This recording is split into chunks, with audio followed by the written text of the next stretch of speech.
A mí me gusta también reivindicar la posibilidad de escribir ficción desde determinadas clases sociales y de determinadas experiencias, ¿no? de una clase social. En mi caso, al hacer ficción, yo reivindico también que es posible ese viaje y que es posible también esa reflexión política no desde la primera persona, sino desde la tercera persona, desde la imaginación. Witajcie na kanale Zupełnie Inna Opowieść. Dzięki uprzejmości wydawnictwa WAB i Instytutu Cervantesa w Warszawie, gdzie gościmy, mam przyjemność porozmawiać z Eleną Medel, autorką powieści Cuda w znakomitym przekładzie Agaty Ostrowskiej. Powieści debiutanckiej, choć nie mamy do czynienia z debiutantką. Elena Medel jest już cenioną poetką. Natomiast Cuda to jej pierwsza powieść, pierwsza proza opublikowana, choć nie napisana. Bo z tego co wiem, ma Pani w szufladzie już co najmniej 2 albo 3 powieści. Co się zatem stało takiego? Jaki był impuls, że postanowiła Pani tę powieść nie tylko napisać, ale wydać? Para mí, o por lo menos yo, según la relación que yo tengo con la escritura, no hay que publicarlo todo.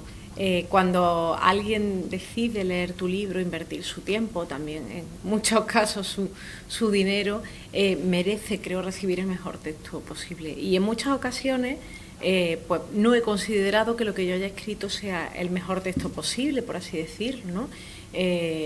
Sino que ese texto, ese poema que descarto, incluso esa novela, ¿no? Como las novelas que estuvieron antes de Las Maravillas, me han llevado a recorrer el camino quizá con pasos más firmes hacia otros libros, ¿no? En cierto modo, esos intentos me han servido, pero no tienen por qué ser publicados ni ocupar el tiempo y la atención de alguien que los encuentre. Sin embargo, en el caso de Las Maravillas sí que me pareció que era un libro, bueno, pues del que yo estaba satisfecha y que como lectora podría interesarme. Esa es casi una de las primeras pruebas. Es un libro sobre el género, es un libro sobre la clase social, es un libro sobre todo acerca del dinero, sobre cómo el dinero que se tiene y sobre todo el dinero que no se tiene define nuestras vidas y en cierto modo también las limita, ¿no? Marca qué sueños podemos tener y qué ilusiones es mejor que descartemos. Uno de los personajes, como tú decías, es Alicia, que venía ya asomándose en otras historias que yo había escrito y justo empecé por ella, ¿no? Cuando empecé a plantear Las Maravillas, me pregunté quién era ella, a qué nos llevaba algo que le sucede, etcétera. Las primeras preguntas de la narración fueron sobre este personaje. Tak jak Pani powiedziała, to jest powieść o pieniądzach, to jest powieść w ogóle o władzy. Na kilku poziomach tak naprawdę. Pieniądze są jednym z tych poziomów i Pani bohaterki, 2 główne, czyli Alicja wspomniana i Maria, to są osoby, które w pewnym momencie, Maria robi to w roku 1969, Alicja w 1989, o ile pamiętam, opuszczają Kordobę rodzinną i przenoszą się do Madrytu. W obu przypadkach gdzieś tam powodem są finanse. Maria robi to dlatego, że musi zarobić na utrzymanie swojej córeczki, godząc się ze świadomością, że być może tej córeczki tak naprawdę właściwie nigdy nie wychowa przez to, że jest tak daleko. Alicja ma trochę inne powody, dla których opuszcza Kordobę, ale też doświadcza ubóstwa. Mam wrażenie, że nie daje nam Pani jakiejś szczególnej nadziei. Czasy się zmieniają się ustroje, odchodzą dyktatorzy, a pieniądz tak naprawdę jak rządził, tak rządzi.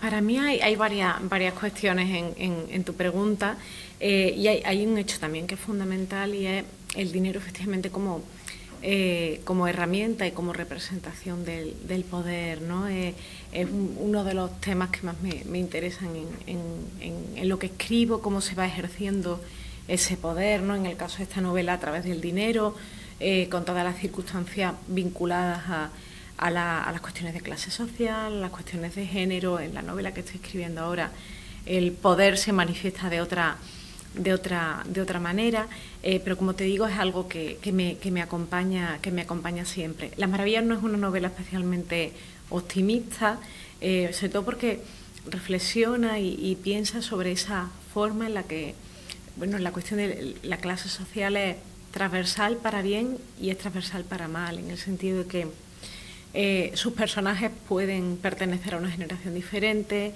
puede ser como en el caso del personaje de Alicia, que tiene pues unos 35 años menos que María, que ha nacido y se ha educado en democracia y que sin embargo se enfrenta a una vida que es exactamente igual que la que ya había vivido el personaje de María, ¿no? Con algunos matices, con algunos cambios.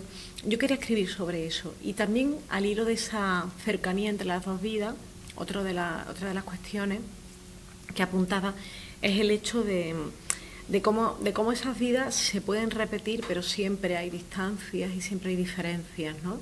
Es el caso del personaje por ejemplo, de María, que a una vida muy difícil se enfrenta, no con optimismo, pero sí con la voluntad de ir poco a poco encontrando su propio espacio, ¿no? A diferencia del personaje de Alicia, que quizá, bueno, pues sí que María ha vivido el cambio de la dictadura a la democracia, pero Alicia no ha vivido ningún cambio de ese tipo, ¿no? de ese calibre. Entonces es consciente de que quizá a ella no le toque, no le corresponda.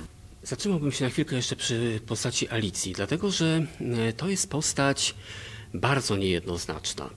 Postać, którą, powiedzmy sobie szczerze, nawet nie do końca musimy lubić. A to dlatego, że w przeciwieństwie do Marii, Alicja wychowuje się początkowo w dość zamożnym domu. W domu, o którym pani pisze, że w każdym pokoju jest telewizor. I ta Alicja zaprasza do siebie pewnego dnia, to jest znacząca scena, zaprasza do siebie pewnego dnia dwie swoje koleżanki z klasy. Ubogie koleżanki, które ubierają się w lumpeksach lub noszą sukienki po starszych kuzynkach. I krótko mówiąc, Alicja sobie z nich drwi, ironizuje, naśmiewa się.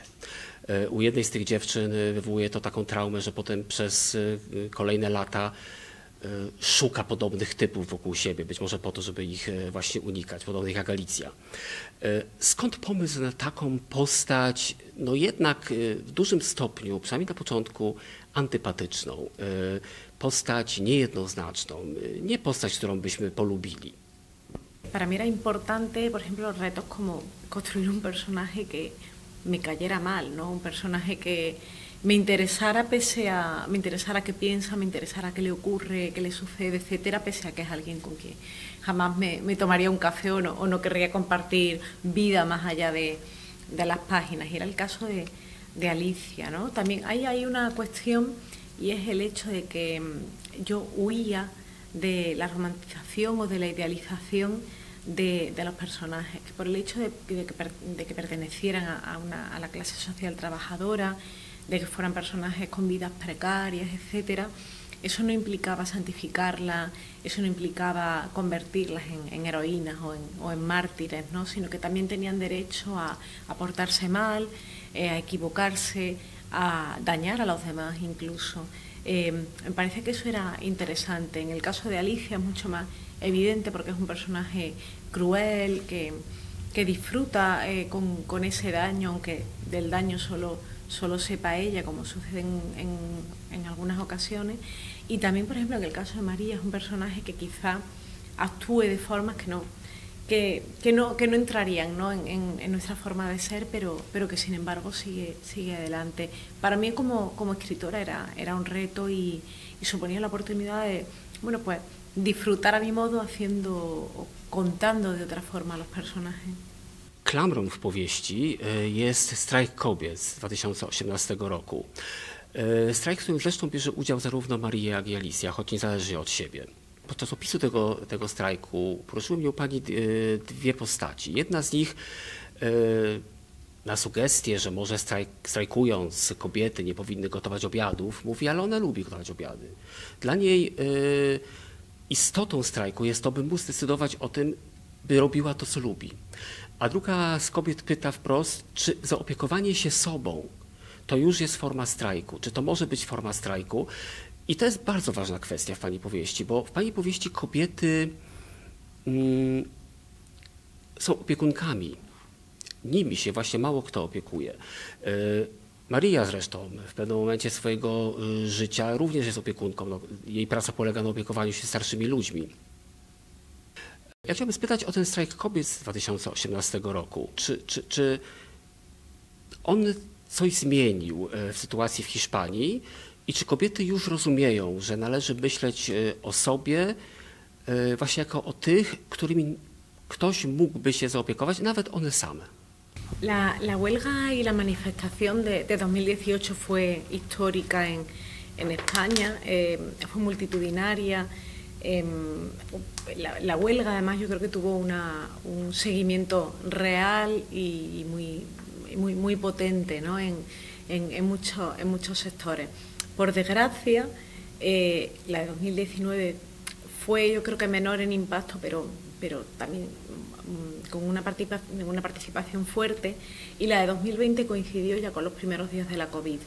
Yo creo que la pandemia frenó muchos avances e incluso impulsó algunos retrocesos en lo que se había ido consiguiendo en los últimos años. Es muy interesante, creo, tu pregunta, porque plantea una dicotomía, ¿no? y que está presente en la novela. La mayoría de los trabajos vinculados a los cuidados son femeninos y son precarios.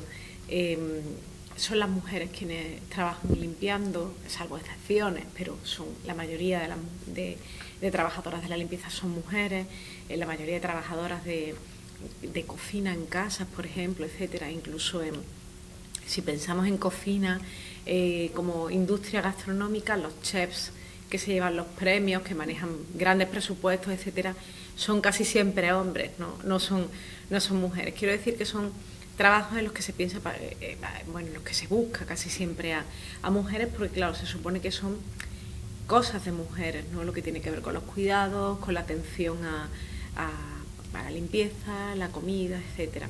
Entonces, claro, ¿en qué momento podemos empezar a verlo y debemos empezar a verlo como trabajos que merecen una remuneración justa, porque son trabajos con una exigencia física muy potente? ¿En qué momento también lo consideramos trabajo cuando se hace dentro de casa? Es decir, cuando estás limpiando para tu familia, cuando estás cocinando para tu familia, etcétera. ¿Y en qué momento también esos trabajos se pueden desligar de la obligación del género y se pueden reivindicar como hacen algunos personajes, ¿no? Y me gusta cocinar, yo quiero cuidarme a mí misma, etcétera, ¿no? Yo creo que son preguntas que se pueden hacer y que nos tenemos que hacer desde ese punto de vista del género, de la clase social, etcétera, porque incluso muchas veces esos oficios de los cuidados, no pienso también incluso, por ejemplo, en quienes están cuidando a personas enfermas, etcétera, los hacen mujeres, pero también los hacen mujeres en situaciones precarias. Hablo, por ejemplo, en mujeres que han emigrado, ¿no? Que hacen esos trabajos porque no les queda otra, que en muchas ocasiones no tienen un reconocimiento legal, etcétera. Está también presente en la novela.